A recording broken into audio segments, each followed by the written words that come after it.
Friends, किसी भी देश की डेवलपमेंट जर्नी में एक समय ऐसा आता है जब सारी परिस्थितियां उसके फेवर में होती हैं। जब वो देश अपने आप को आने वाली कई सदियों के लिए मजबूत बना लेता है। मैं भारत के लिए आज वही समय देख रहा हूं।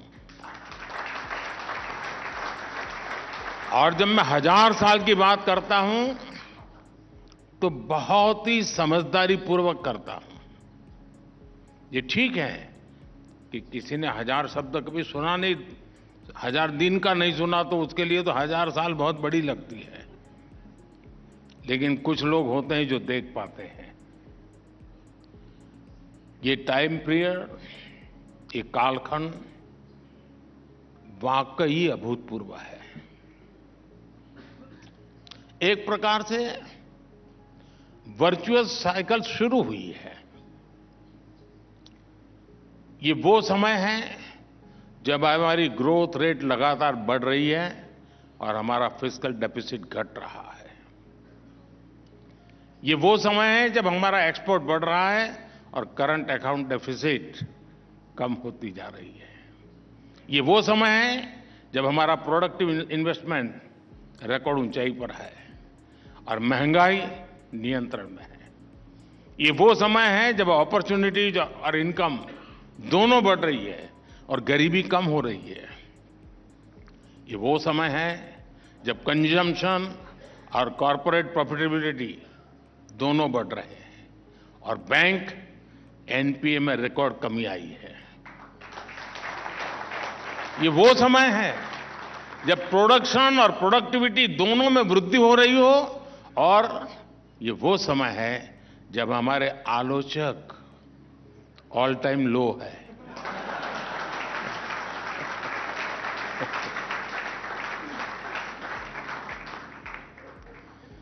फ्रेंड्स, इस बार हमारे अंतरिम बजट को भी एक्सपर्ट्स और मीडिया के हमारे मित्रों की खूब प्रशंसा मिली है।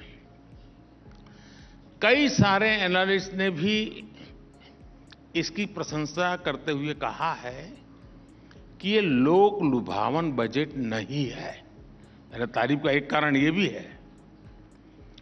मैं उन्हें इस समीक्षा के लिए धन्यवाद देता हूं, लेकिन मैं उनके आकलन में कुछ और बातें भी जोड़ना चाहता हूं।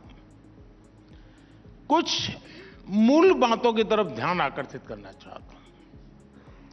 अगर आप हमारे बजट या ओवरऑल पॉलिसी मेकिंग की चर्चा करेंगे तो आपको उसमें कुछ फर्स्ट प्रिंसिपल्स नजर आएंगे और वो फर्स्ट प्रिंसिपल्स हैं स्टेबिलिटी, कंसिस्टेंसी, कंटिन्यूटी। ये बजट भी उसी का एक्सटेंशन है।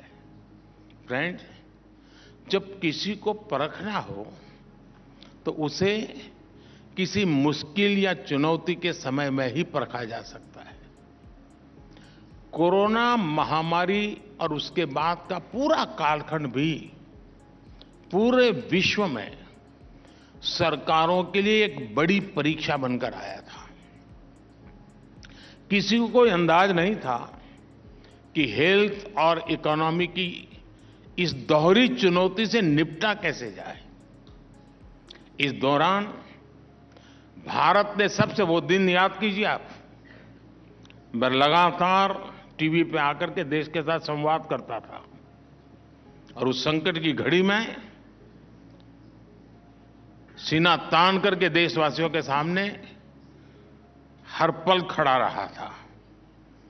और उस समय प्रारंभिक दिनों में मैंने कहा था और मैंने जान बचाने को प्राथमिकता दी थी और हमने कहा जान है तो जहान है।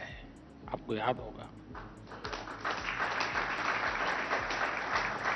हमने जीवन बचाने वाले संसाधन जुटाने में, लोगों को जागरूक करने में पूरी शक्ति लगा दी। सरकार ने गरीबों के लिए राशन मुफ्त कर दिया। हमने मेड इन इंडिया वैक्सीन पर फोकस किया।